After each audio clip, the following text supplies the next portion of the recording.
Hello. तो कैसे हैं आप सब? स्वागत है आप सभी का इंग्लिश विद एनएसआर में। मैं नीरज सिंह राजपूत और आप मुझे नीरज सर कह के बुला सकते हैं। आई होप आप सब इस पैंडेमिक में स्वस्थ हो, हेल्दी हो और अपना और अपने परिवार वालों का पूरा ध्यान रख रहे हो। और सिर्फ परिवार वालों का ही नहीं, आस पड़ोस में भी जो लोग बीमार हैं उनका भी ध्यान रख रहे हो। ठीक है। एंड मास्क ज़रूर पहनिए, बाहर कम निकलिए, क्लास लीजिए हमसे और अपने आप को बूस्टअप करिए। चलिए, तो आप यहाँ पे देख रहे होंगे कि यहाँ पे मैंने कोड दिया हुआ है, ये अनअकैडमी का कोड है।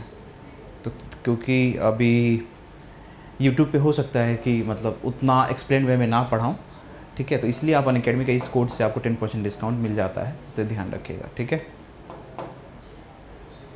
ओके। तो अभी मैं ये आज का जो मेरा मेन टॉपिक है वो है ठीक है, आज जो टॉपिक हम मेन करने जा रहे हैं उस टॉपिक का नाम है इडियम्स एंड फ्रेजेस। ठीक है, तो ये ध्यान रखिएगा, इडियम्स एंड फ्रेजेस आज हम करने जा रहे हैं। तो ये काफ़ी इंपॉर्टेंट टॉपिक है और आपके पेपर में इसके अच्छे खासे क्वेश्चंस आते हैं। ठीक है, और हाँ, मेरे टेलीग्राम चैनल से जुड़ना नहीं भूलिएगा क्योंकि ज़रूरी है, सारे नोटिफिकेशंस मैं वहीं पे देता हूँ। ठीक है, तो एक्टिवली पढ़ाई करिए, मैं काफ़ी फ़न वे में इसको पढ़ाने की कोशिश करूँगा। और हाँ, लाइफ में कुछ करना है तो ध्यान रखिएगा, आगे चैन से सोना है तो जाग जाइए। ठीक है, चैन से सोना है तो जाग जाइए। Anyway, this is just a part of fun. चलिए, तो आज हम शुरू करते हैं आपका नेक्स्ट। ठीक है,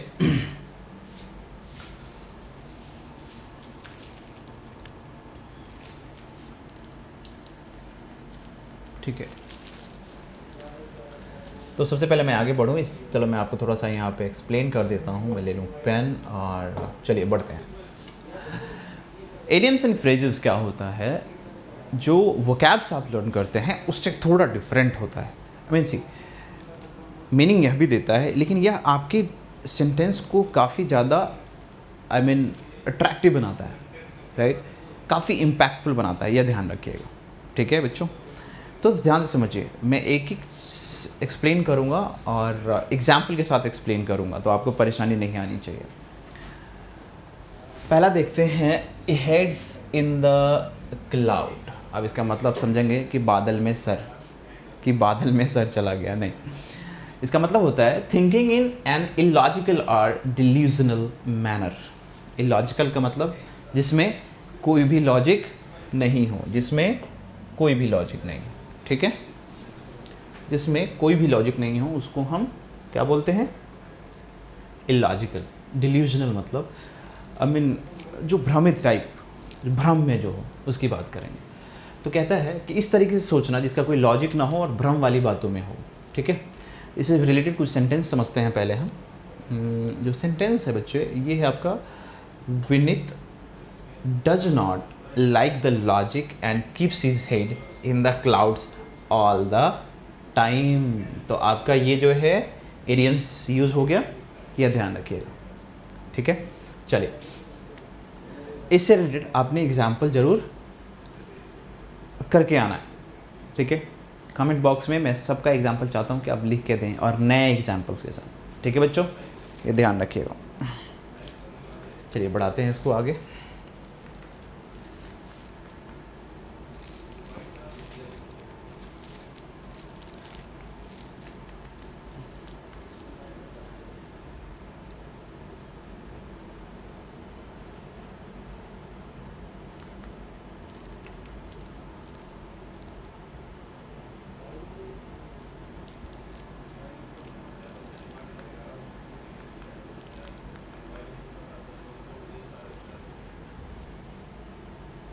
ठीक है,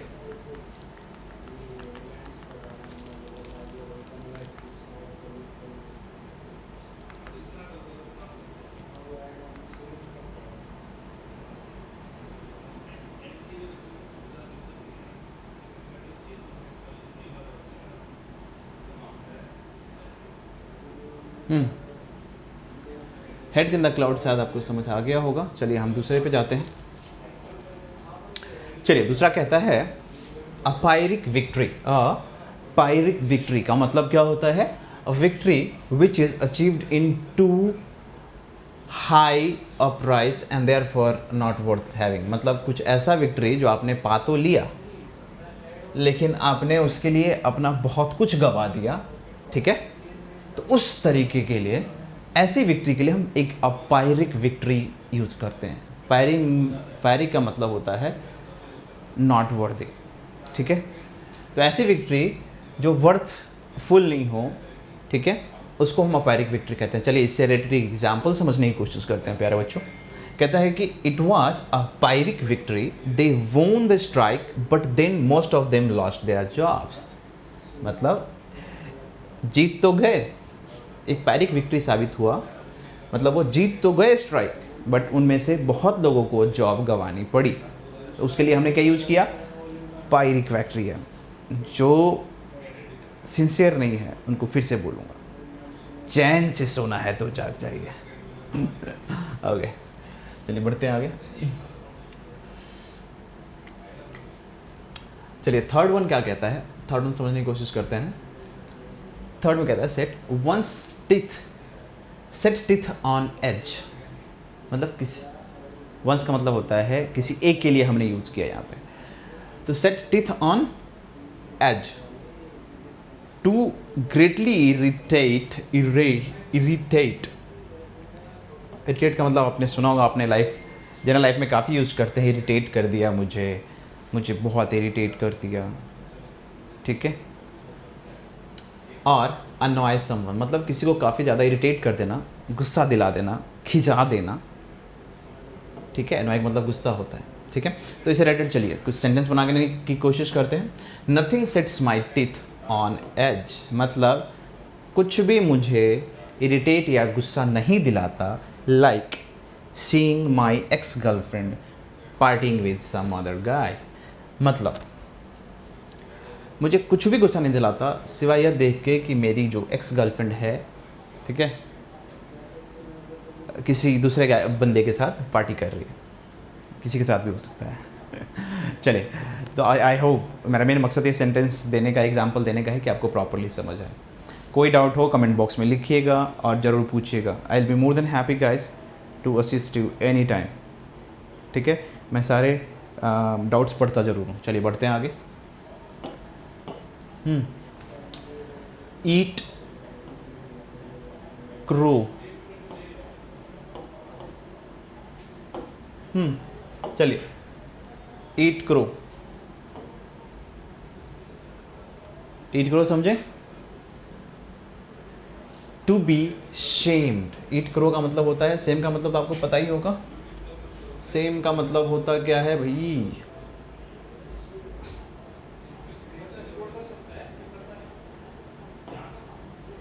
Just a second guys, just a second। हाँ, टू बी शेम्ड का मतलब क्या होता है? टू बी शेम्ड का मतलब होता है, शेम का मतलब पता है ना आपको? शर्म आना। शर्म आने से रिलेटेड कुछ हम इसको समझने की कोशिश करते हैं। मतलब शर्मा जाना, अब गाना चल रहा है ना, शर्मा गई का। एनीवे, चलिए ईट रो का मतलब होता है to be shamed. To be shamed मतलब कि शर्मा जाना। अब इससे रिलेटेड एक सेंटेंस समझने की कोशिश करते हैं, ध्यान दीजिए। When it became clear that Amir had blamed the wrong person, he had to eat crow। मतलब जब आमिर को ये समझ आया कि उसने किसी गलत पर्सन को ब्लेम कर दिया, मतलब रियल जो विक्टिम है उसके अलावा उसने जब किसी दूसरे पर्सन को जब उसने ब्लेम कर दिया, जब तक उसको यह समझ आया तो उसको काफ़ी शर्मिंदगी झेलनी पड़ी, ठीक है? ईट क्रो का मतलब समझ आया। कमेंट बॉक्स में एक अलग सेंटेंस इस इडियम्स एंड फ्रेजेस से बना के आपने मुझे दिखाना है। आ गई बात समझ में? चलिए बढ़ते हैं आगे।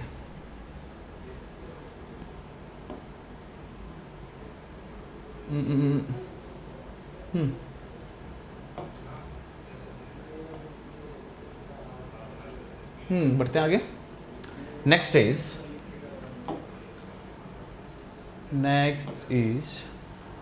Water over the dam.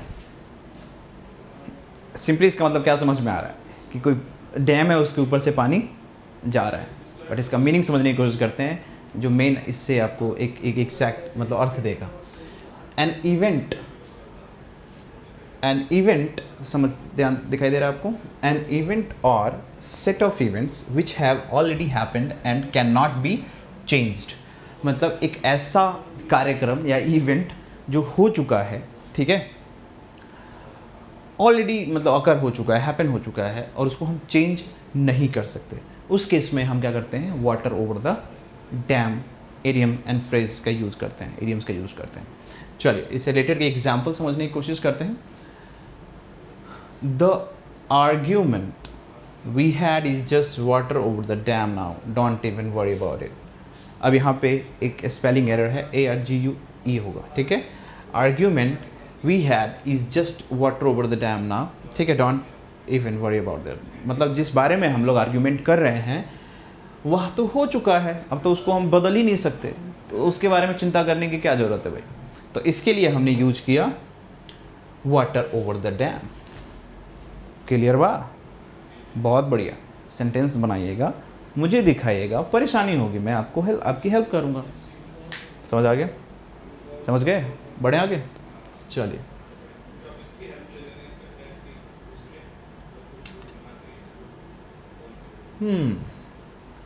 At least 10 तो बताऊँ आपको इस क्लास में, ठीक है।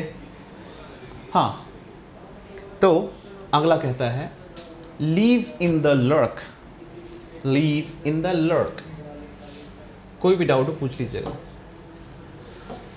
लीव इन द लर्क, इसका क्या मतलब समझते हैं? To live in an uncomfortable और डेस्परेट सिचुएशन।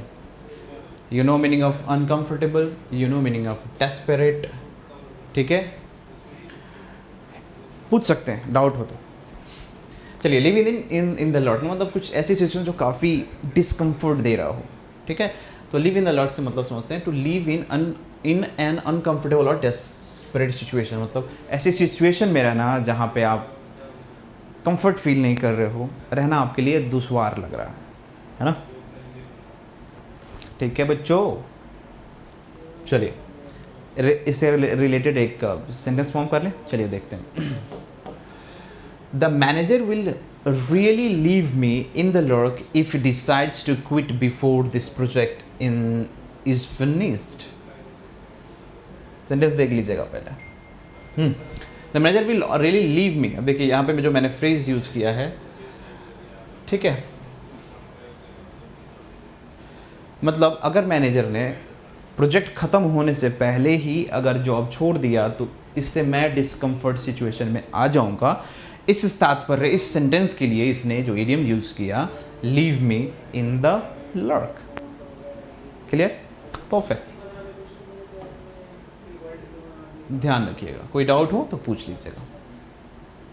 चलिए नेक्स्ट कहता है एक्हिलेस हील का मतलब क्या होता है?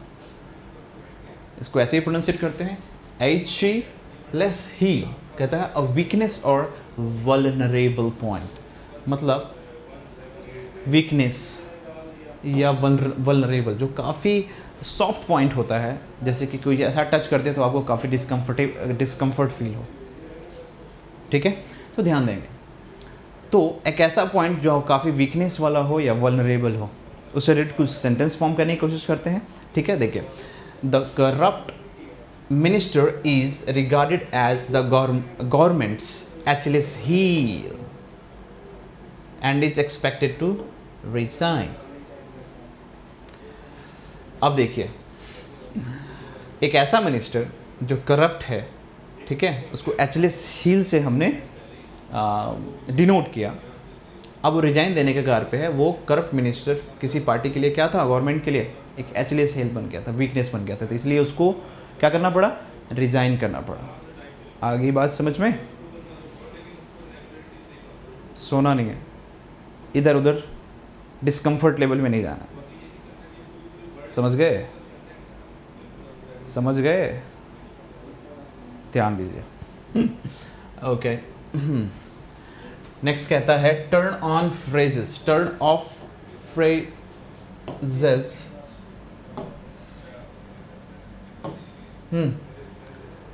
टर्न ऑफ फ्रेजेस से क्या तात्पर्य है? The ability to impress yourself well.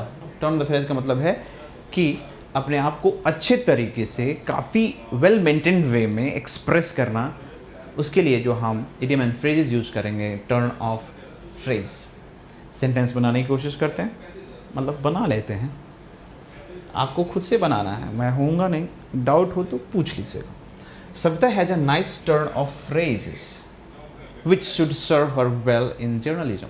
मतलब सविता को अपनी एबिलिटी को एक्सप्रेस करने की बहुत ही अच्छी कला है उसके अंदर, तो वो अपने फ्यूचर, अपने जर्नलिज्म के करियर में काफ़ी बढ़िया कर सकती है।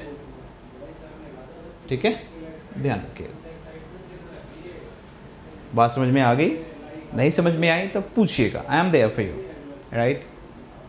और जिन बच्चों ने अभी तक पढ़ना नहीं शुरू किया है प्रॉपरली, वो ध्यान रखिएगा, मीलों की दूरी तय करने से पहले पहला कदम उठाना पड़ता है। तो अगर बहुत आगे जाना है दोस्तों, तो स्टार्ट कर दीजिए पढ़ना, मेहनत करना शुरू कर दीजिए। एंड हम तो हैं ही आपके लिए, आपके सपोर्ट के लिए, ऑलवेज देयर फॉर यू। चलिए आते हैं यहाँ पे। तो नेक्स्ट कहता है अ क्वीर फिश। मतलब क्या होता है? A strange person. A queer fish का जो मतलब निकल के आता है वो होता है a strange person. I know Vineet and he is a queer fish too. ठीक है, मतलब क्वीर फिश का मतलब होता है कि कोई भी स्ट्रेंज पर्सन, कोई अजनबी इंसान, ठीक है, सडन कोई आ जाए या किसी को आप जानते नहीं, ठीक है, तो उस तरीके से क्वीर फिश का मतलब होता है ये। तो strange person, I know Vineet and he is a queer fish too. ठीक है, मैं जानता तो हूँ बट फिर भी वो मेरे लिए एक अजनबी जैसा ही है। ठीक है, आई होप अब मैं आप लोगों के लिए क्वीर फिश नहीं हूँ। ओके और हाँ गाइस, बहुत मेहनत लगती है क्लास को रिकॉर्ड करने में, आई मीन और क्लास को मेंटेन करने में, बनाने में, एडिटिंग में। तो इस मेहनत का मतलब समझिए, आपको फ्री क्लास मिल रहा है, इसको शेयर करिए, सब्सक्राइब करिए, ठीक है, दोस्तों को बताइए कि महत्व है इसका। ठीक है, I am giving you new tips, new things, तो इसे सीखिए और आगे बढ़िए। ठीक बा, बेहतर है। ओके चलिए, आज के लिए हम सिर्फ 10th तक पढ़ेंगे। गिव टिथ टू मतलब है, गिव टिथ टू से क्या तात्पर्य है? टू मेक समथिंग पावरफुल, किसी भी चीज़ को काफ़ी पावरफुल बना देना। मतलब किसी भी चीज़ को काफ़ी पावरफुल बना देना। ठीक है, तो बढ़े आगे, देखिए ये क्या कह रहा है। Give teeth to advance light, sentence form करने की कर लेते हैं। Advance light helicopter gives teeth to navy's airborne ops. मतलब एडवांस जो हेलीकॉप्टर्स हैं वह जो है एयरफोर्स को काफ़ी ज़्यादा, नेवी को काफ़ी ज़्यादा क्या करेगा? शक्ति प्रदान करेगा उसके परफॉर्मेंस में। तो ध्यान रखिएगा। तो गिव टिथ टू से क्या तात्पर्य है, क्या मतलब हुआ, इससे रिलेटेड सेंटेंस ज़रूर फॉर्म करिएगा और कमेंट बॉक्स में ज़रूर दीजिएगा। ठीक है, या टेलीग्राम चैनल जो है इंग्लिश विद एनएसआर, वहाँ पे आप आ सकते हैं और अपने जो होमवर्क है वह जमा कर सकते हैं। Be loyal to yourself guys, अपने आप से लॉयल रहिए, जो काम दूँ उसको अच्छे से करिए, याद करिए अपने, और इसको अपने डेली लाइफ में यूज़ करिए। देखो मेन है कि इंग्लिश स्पीकिंग पे भी फोकस करो, जैसे कि घर में बात करो किसी से, मिरर के सामने खड़े हो जाओ। ठीक है, और मैं I am always there to help you guys. ठीक है, ध्यान रखिएगा। ठीक बा नु, ठीक बा, ठीक बा। Okay, so make sure if you want to shape your future, you are laboring hard, you are doing day and night for your life. So see you guys in the next class. अच्छे से पढ़िए, सतर्क रहिए, खूब तैयारी करिए और खूब ऊपर चढ़िए अपने लाइफ के करियर में। ठीक है, see you guys, bye bye, take care.